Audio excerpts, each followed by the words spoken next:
Welcome back to Rethinking Politics, episode 27. We're happy to announce that we are officially more than halfway through a full year of episodes. We're very excited about that, with this being episode 27. We look forward to another half a year of episodes and beyond. To infinity. Nope, and never mind that. Nope. You weren't quoting Toy Story? That's all I think it was. I started heading towards Toy Story and had immediate regrets. Not that I don't like Toy Story. Just I more never of a, recovered from that childhood phrase. Just more of a Tom Hanks fan than a Tim Allen fan.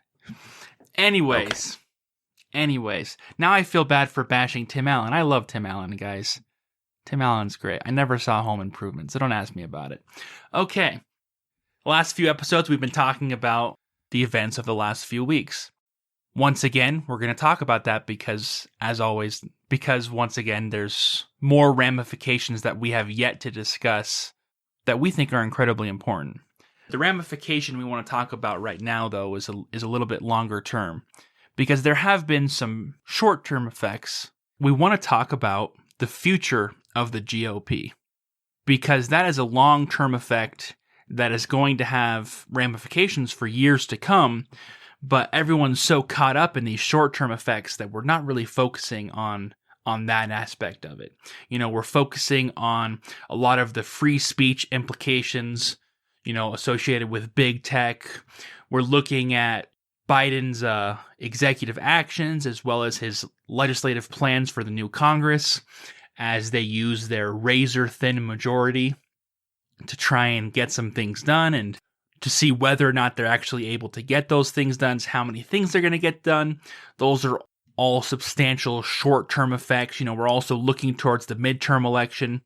Normally, when you have the White House, you tend to lose seats in the midterm election. Not always, but it's kind of a general trend. And we're wondering if that trend is going to shift this time because of what's happened the last few weeks. That's going to be very interesting to see.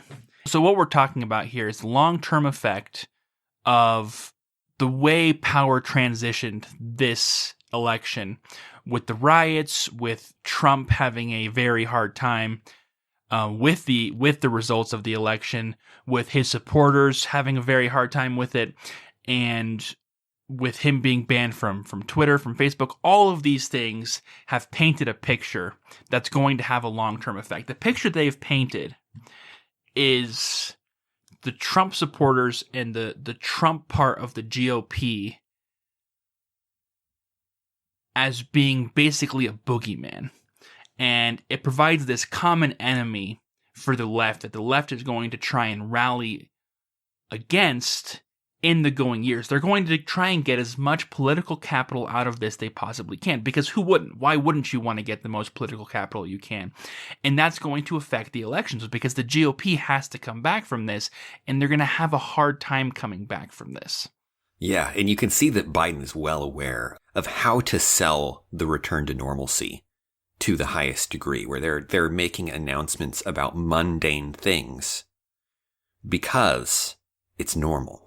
Because, we're going to do press releases every day, like normal. We're going to do these kind of things that no one cares about, except in contrast. Yes, Biden is not just trying to show that he's a normal president.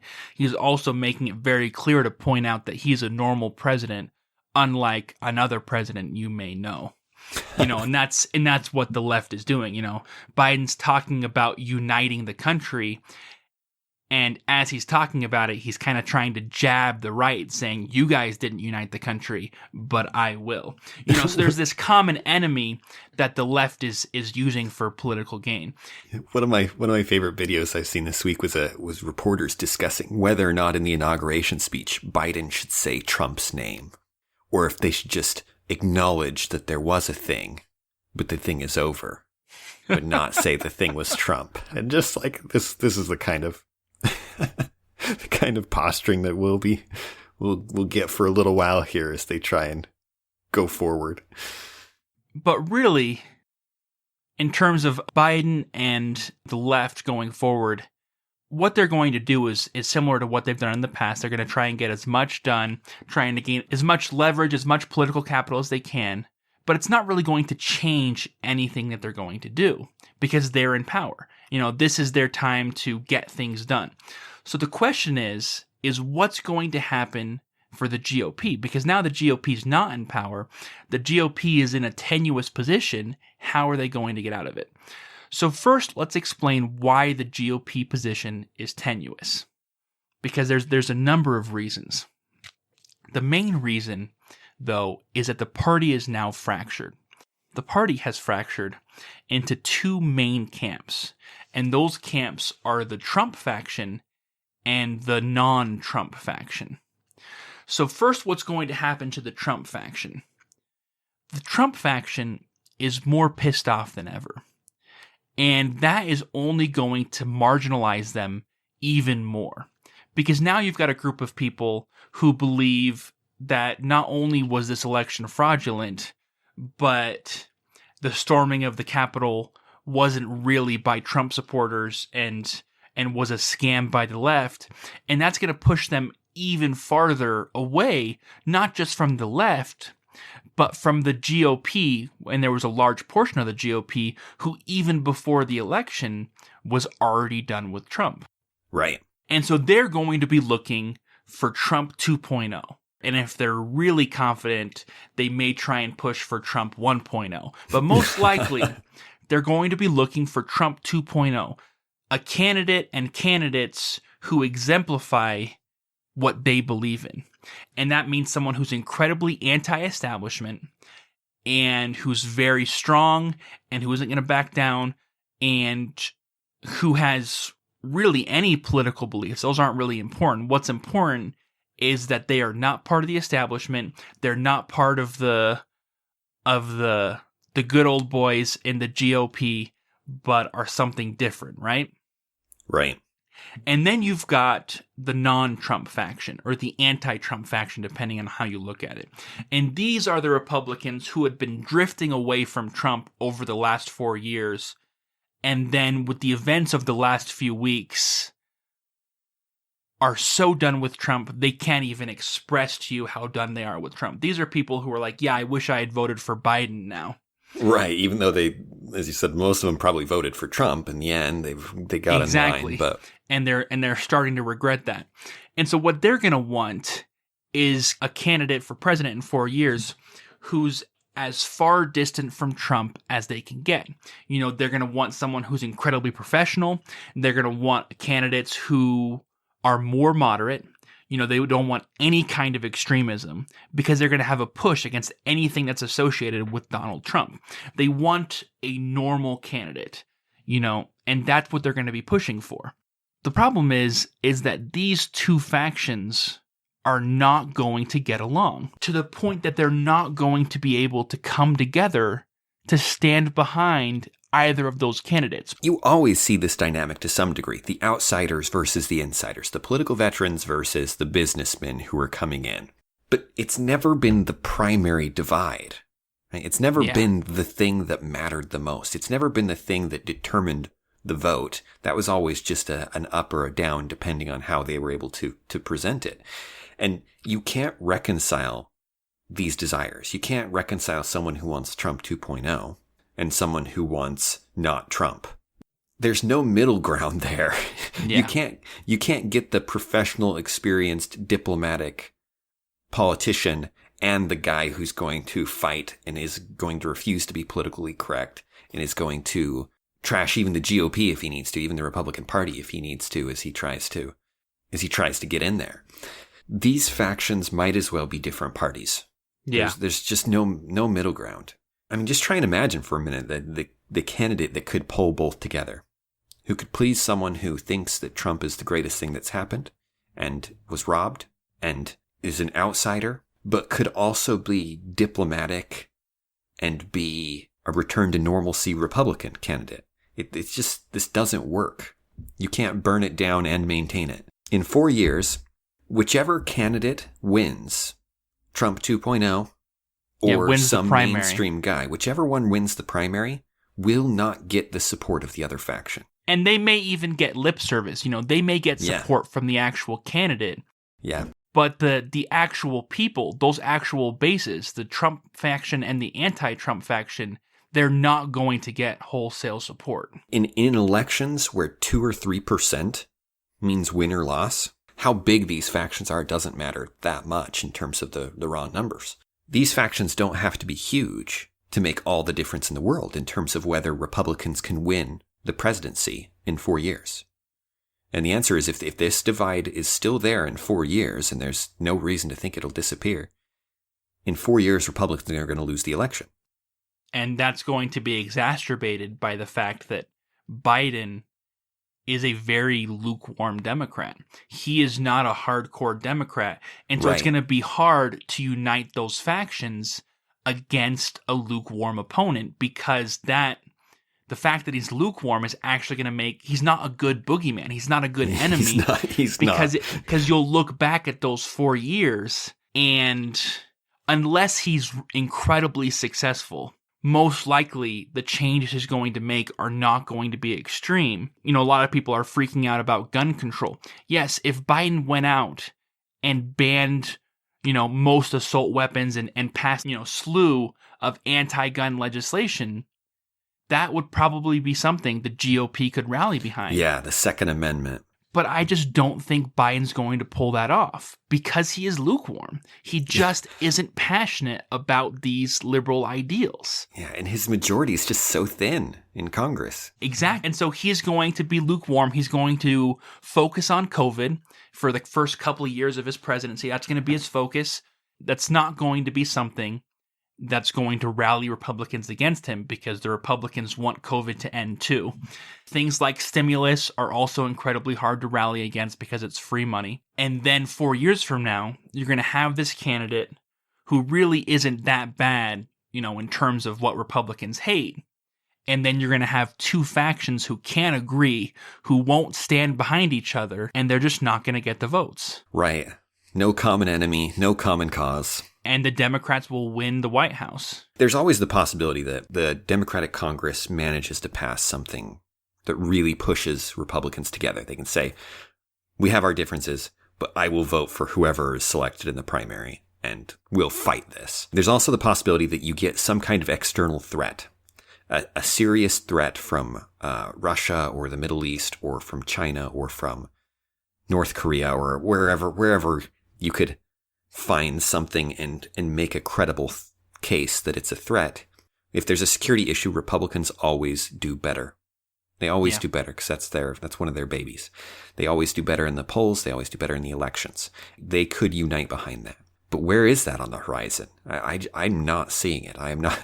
They could always happen. There could always be some emergency. Something like COVID-19 that comes along and shapes an election can change it like COVID-19 did in this one. Did in 2020, because it really did. It really did. Without COVID-19, I think Biden loses. The odds of that are just low. That doesn't happen very often. You don't get international wars very often, big scale things like that. And 4 years after that, so 8 years from now, in the election after that, were Republicans going to be able to unite? Are they going to have learned? They're going to be like, oh, this is what's happened. We fractured. We didn't win last time. Are they going to make peace? Maybe. That's a maybe. big maybe. They can hope. They can hope. If they haven't, they lose another election. And really what that brings us to is the point. What we are proposing is that the party uses this time to reconsider what being a Republican means, because the party is going to reform, but how it reforms is going to determine how powerful the Republican Party is for the next 30, 40, 50 years. What's going to happen in the next 10 to 15 years is going to shape the Republican Party for a long time. If they do it poorly, the Republican Party could fracture altogether, and you could get something completely different. You could get a new party that steps in. Because that's how badly the Republican Party is fractured right now. And people don't realize how disruptive Trump was to the Republican Party. Yeah, regardless of how you feel about Trump personally, the fact of the matter is the GOP will never be the same. So in order for the GOP to become viable again, two things need to happen. The one thing that needs to happen is the fracture needs to be healed, and the two separate camps need to be turned back into one camp. They need to be reunited. And the second thing that needs to happen is the Republicans have to expand their tent. They need to have new Republicans to make up for the attrition that's going to happen when those two fractured groups come back together. Because not everyone's going to come back together no matter what you do.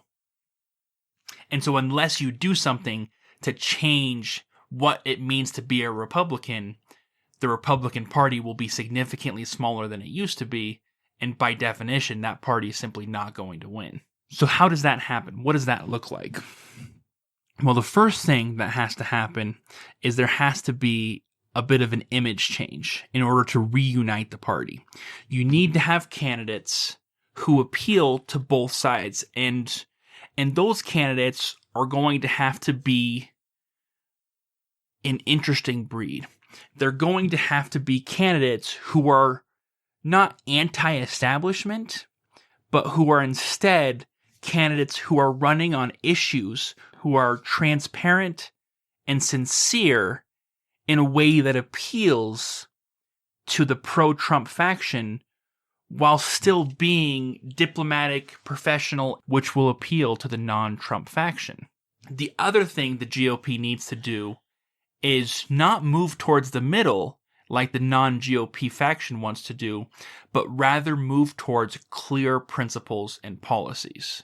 Because right now, if you look at what GOP policy is, like our actual GOP ideals that the Conservative Party says they believe in. Yeah, their platform and things, yeah. The platform, the GOP platform, appears just to be taken straight out of the Democratic platform and just switching the do's to don'ts. You know, whatever the Democrats say they're going to do, we won't do that. Whatever the Democrats won't do, we will do. And that's just a really bad way to make policy. Yeah, it's part of the problems of partisanship too. And the Democrats have this problem occasionally as well, but they're looking to go somewhere. Republicans have always had this problem even worse in that they're the party of tradition in so many ways. They have a tendency to be more defined by what they're not than by what they are, by what they're resisting than by what they're actually trying to do. Here's an example of what we're talking about. An issue where the Republicans always lose because they've decided to take a stance that's directly opposed to the Democrats instead of actually looking at the issue and seeing what the best policy would be. And that issue is the issue of poverty, the issue of people who are living who are struggling. And what do we do about these people? Right now, the Democrats, they say that they are the party that represents the people. The Democrats are the party of the people. They are the party of the 99%. Who cares? Yeah, exactly. They're the party that cares. And they say, okay, we've got these people who are getting screwed over by big businesses. And that's the problem, is that big business is screwing over these people. It's the 1%. Right. It's why you need unions in these and welfare programs and job training and education opportunities, etc. Exactly. We need minimum wage. We need some form of socialized medicine. We need government programs to increase employment. We need to improve the welfare system. Things like things that Biden talked about even recently is free college education, free making college more accessible, free daycare as a right, things like that are all geared towards helping these people who are struggling, right? And then you have the rights policy. And the rights policy says we are pro-big business, and so anything we can do to favor the big businesses is good. Pro all business, but in practice that usually means big business. And then we believe in Reaganomics, and we believe in trickle-down economics, which means that if we help those who are wealthy and we help them as much as we can and we help these businesses, those benefits are going to trickle down to those who are poor and those who are in poverty. And that's our solution. And on top of that, if you're wondering about the individual people who are struggling, well, the answer is they need to fix it. They need to better themselves. They need to go to college. They need to work hard. And then they'll be able to make more money and prosper. And those are the two sides as they stand right now. You've got the left who says government has to step in and help the poor. And then you've got the right who says it's really the poor person's responsibility let them better themselves. The problem is both are right and both are wrong there. Democrats are right that there are systemic problems, and that often people are suffering unnecessarily because of bad systems and bad policies. And Republicans are right that people need to take responsibility for their lives. When you say take responsibility for your life, as Republicans do, in the system as it is, without considering whether the system is just, Republicans have painted themselves in a corner by saying it's all personal responsibility.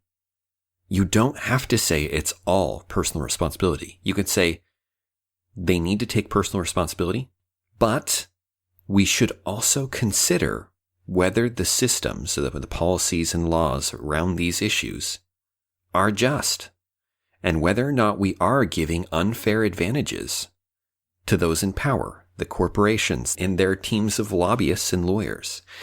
There's no question that in a negotiation, a group with a team of lawyers who knows the laws inside and out are going to have an advantage over somebody who doesn't have very many other options.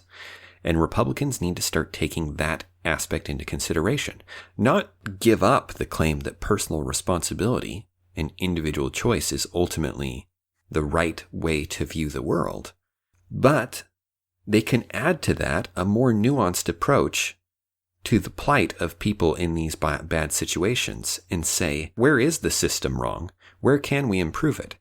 Because inevitably Republicans end up defending the status quo as if the status quo is unmovable and inherently good, and then say personal responsibility. And there can be room for both. There can be room to say, look, personal responsibility, and we're going to improve the system in this way. Not only is that the right way to view the world, but that's an easy shift, right? Yep. Republicans can do that really easily. In episode 4, we talk about capitalism and the system that we have now. And the problem is that conservatives believe that the system we have now is capitalism, and therefore it's amazing and needs to stay the way it is. The reality is, and we talk about it in episode 4, is, first of all, we don't really like the word capitalism. Capitalism has so many associations with it that are unhelpful. Yeah, the term's just too vague in general. When conservatives talk about capitalism, what they're talking about is the market. They want the market to be able to flourish and function. And our current system does not do that. What we have in reality is so far from a true market that calling it one simply makes no sense. Yeah. So yes, your argument makes sense when you say, hey, it's about personal responsibility and working hard. And if it were a market, that would be 100% true, right? But the reality is that it's not that way. So looking at the system, as Dan says, is not just reasonable. It's the only just thing to do if what you actually believe in is a market. Yeah, and that's the weirdest part, is that Republicans for years have been the party of markets and personal responsibility, but they preach that in a world in which the law offers so many favors to people that have power and that have money. Yeah, for example, we've discussed Walmart and competition before, and we've explained that there are some caveats as we've made those examples. Now we want to talk about some of those caveats, because when Walmart is competing with another store, they are not competing in a true market. They are not on equal footing, not just because Walmart is bigger, but because of the protections that are in place that Walmart has gotten from governments. And those protections allow Walmart to compete in ways that other stores cannot. Almost every time a Walmart is opened up in an area, government grants those Walmarts tax breaks that they don't offer to any other business that opens up in that area because they want the Walmart there. And that shifts how competitive that Walmart is able to be. And that's just one example of how the government can twist things and take them away from being a free market. Another example is regulations. The United States economy is buried in regulations and red tape that businesses have to maneuver through.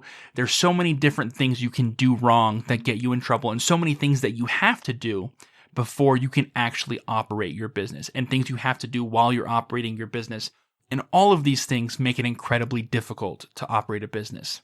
But the larger your business is, the easier it is to handle those obstacles, because Walmart can have a team of 100 accountants and lawyers whose whole job it is to study those laws and to find ways to maneuver through them, which is not evil of Walmart. They're just doing what anyone would do to try and survive, right? Just how you hire a tax accountant to do your taxes so that you can gain the most benefit from the legal system. Problem is that if I open a business that only has 50 employees and I hire 100 accountants and lawyers, best policies for those 50 employees, it doesn't work. It's not sustainable. Maybe I can hire one.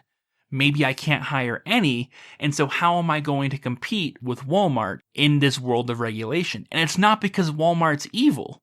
I'm not saying Walmart's not evil. I'm just saying I'd like to refer to Walmart neutrally here. I really don't hate Walmart and I don't love it. It's just a natural result of the current system. This is the world we live in. This is how people are going to respond. If Amazon doesn't have to pay sales tax in the local areas, it won't.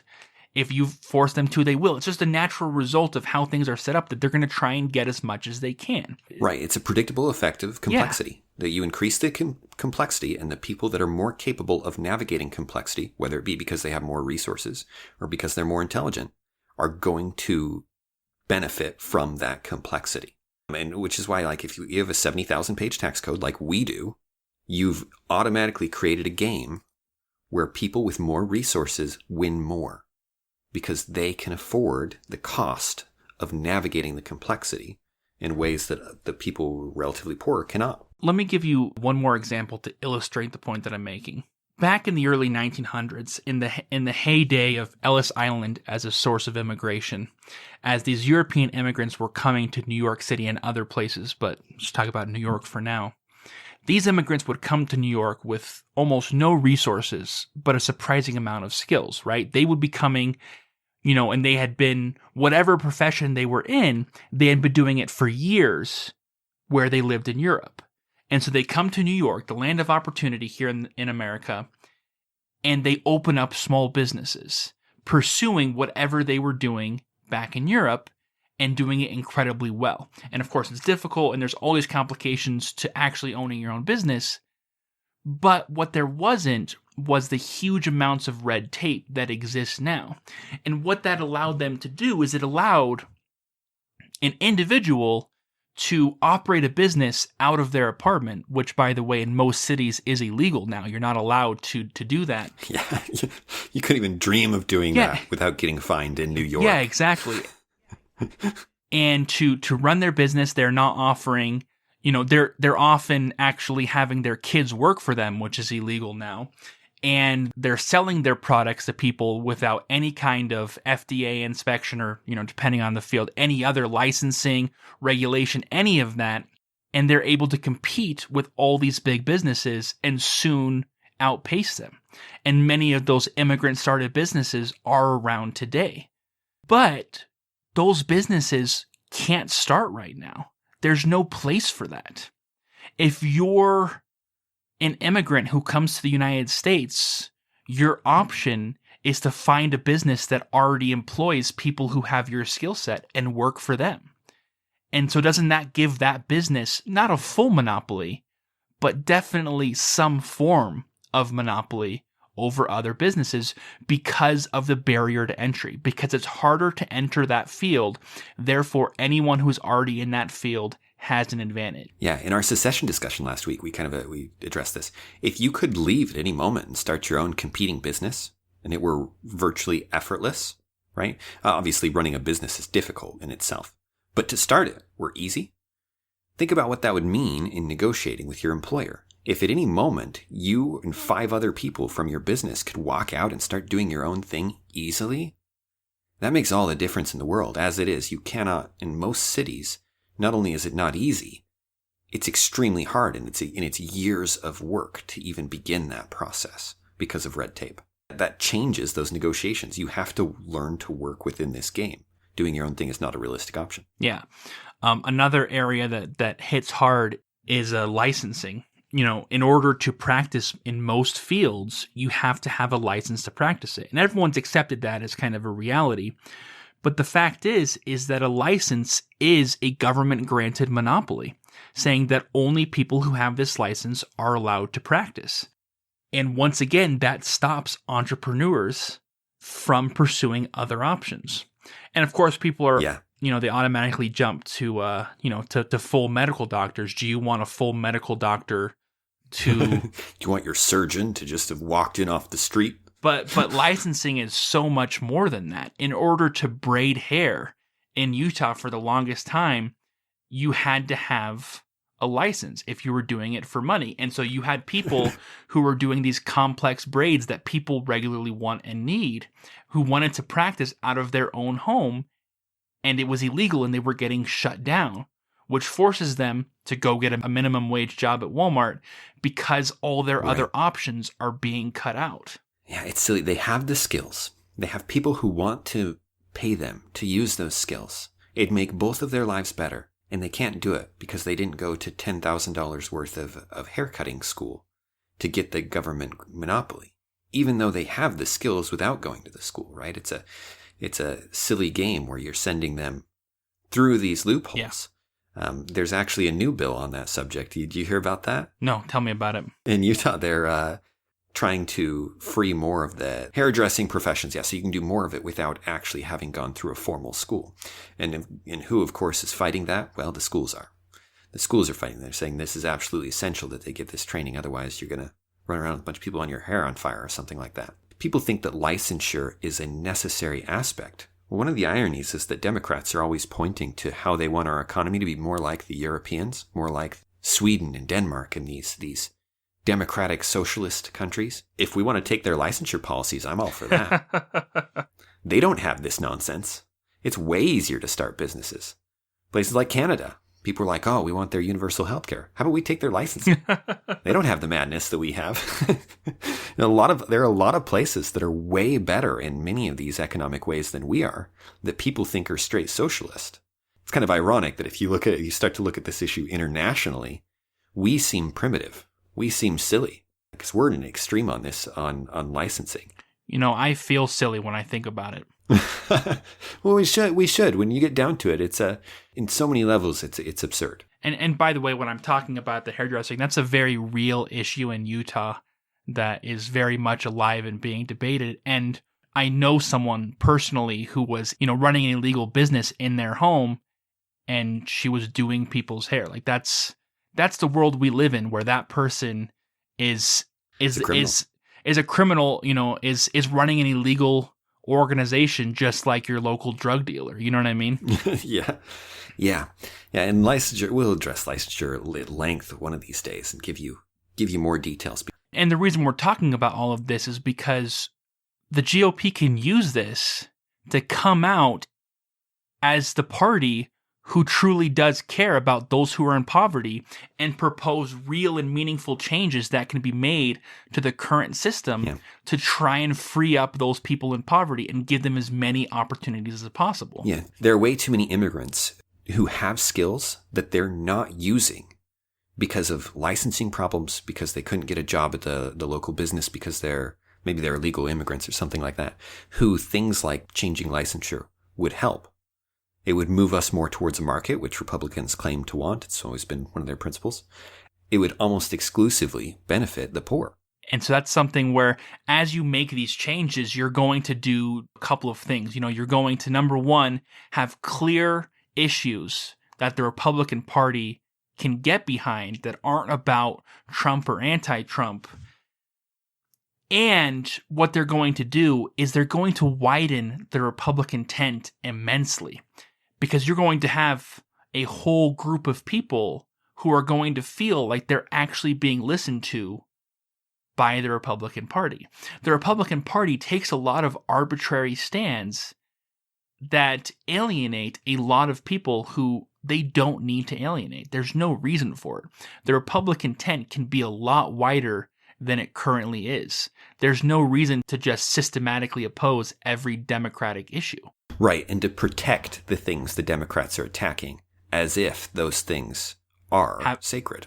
Yeah, if they exactly. do represent Republican principles when they actually don't, if you actually look at them. We've already talked about immigration and changes that Republicans could make, even if they didn't go so far as to do open immigration, but even serious immigration reform is something that Republicans could do that most Republicans would agree with and would widen the tent. Criminal justice reform. Obviously, Republicans have always had a long-standing policy of being anti-crime, but criminal justice reform is not about allowing criminals to walk free. Criminal justice reform is about changing how the criminal justice system works, because right now it's broken.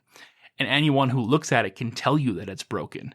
And it's one of those changes that just make sense. I mean, in the last 4 years, it's one of the things that Trump did take a stand on, saying we should change criminal justice.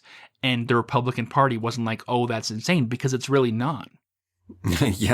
Yeah. Another area is foreign policy, trying to decrease the amount of intervention we're doing and be more of a non-intervention policy has proven to be surprisingly popular. Right. That could really open up the Republican Party as well. Right. And Trump wasn't even playing the card as well as he could, right? He could have claimed to be the most non-interventionist president that we've had in decades. In terms of foreign wars, if you don't want to be involved in foreign wars, Trump happens to be the best president we've had. It's funny because I was listening to some Republicans talking about how they were worried that Biden would be too weak in foreign policy in terms of that he wouldn't oppose strongly other groups, and they were big fans of Trump, and they seemed unaware of the fact that Trump has quietly reduced our military involvement in so many places. A couple other areas, federal budget reform.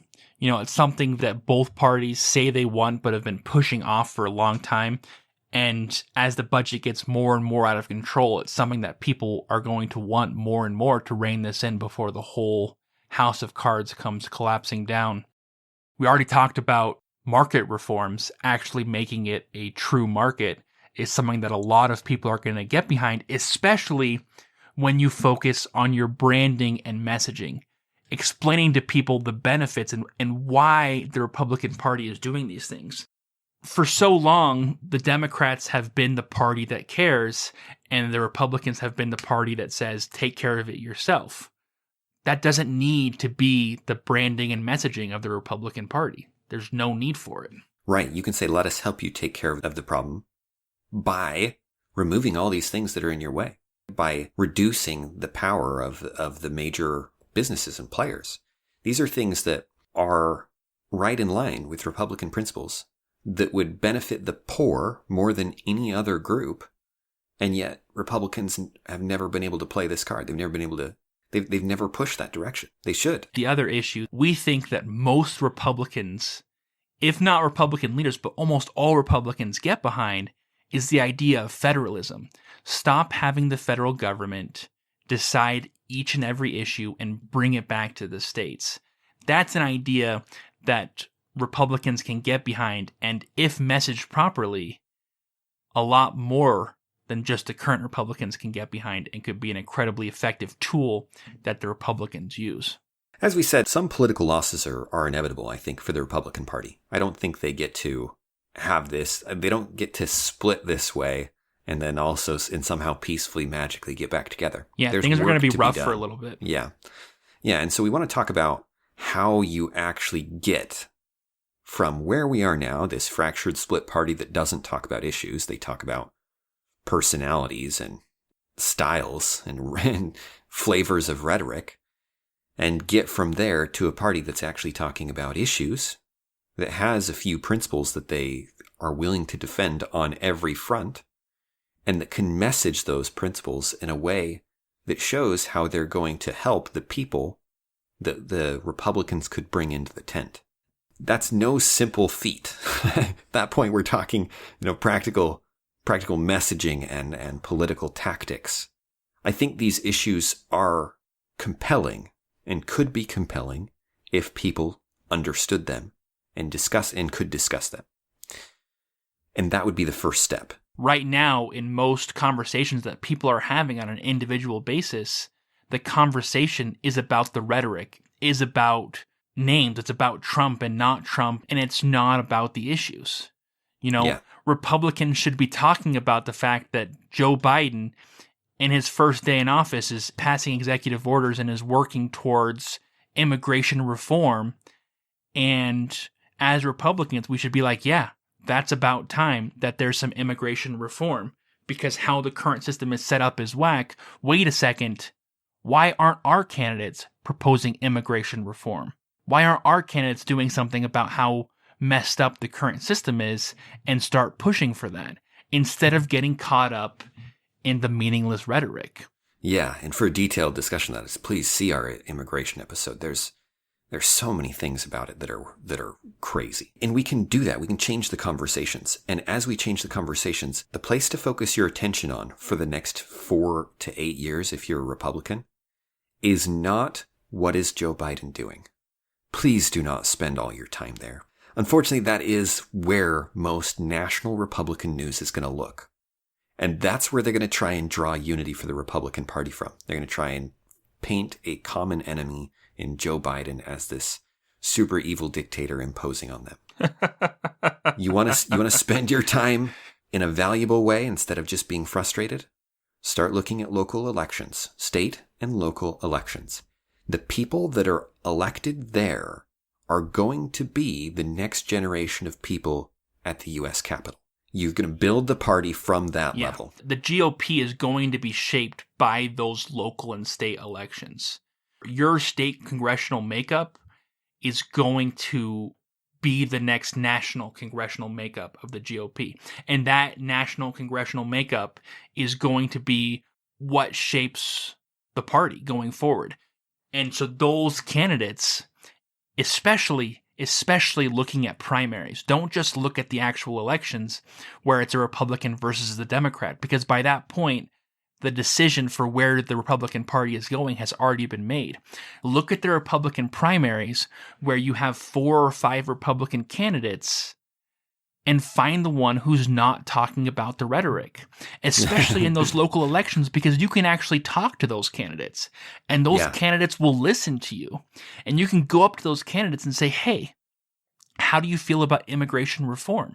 How do you feel about making some changes in the market here in the state of Utah, or here in the state of Texas, or here in the state of North Dakota, to actually make our state a true market, instead of these regulations and then point to specific regulations that are anti-market, and get actual answers, and you can actually affect change.